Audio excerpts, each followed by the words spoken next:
Саламатсыздар ма? Құрметті азаматтар. Мынау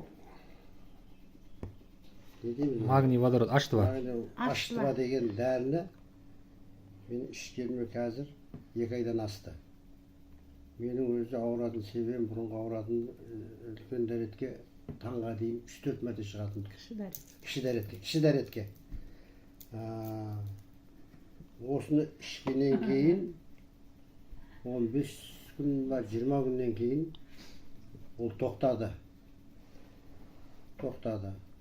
Сосын 2 тізем ауыратын тұғым. 2 тізем кәдімді бастырмай, лестницадан шыққан кезде тік салатын тұғым аяғымды. Әйтпесе ауыратын тұғым. Қазір Құдайға шүкір, мына бір Алла осы дәріні ішкелі, Құдайға шүкір жақсымын. Мұны үшінші ішіп жатырмын қазір.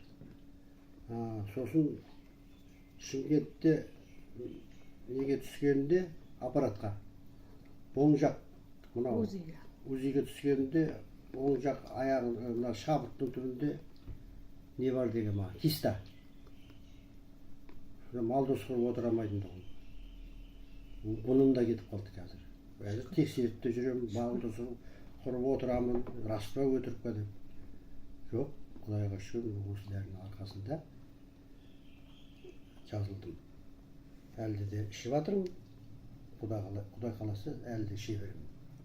Жақсы аға, ем болсын Құдай қаласа.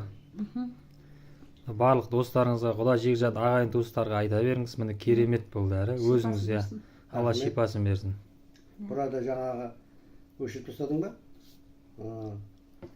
Роза ханым бар. Осы Роза арқылы осы дәріні мен таптым. Роза көп рахмет айтамын, алғысымды айтамын. Бала шағасының рақатын көрсін. Амин.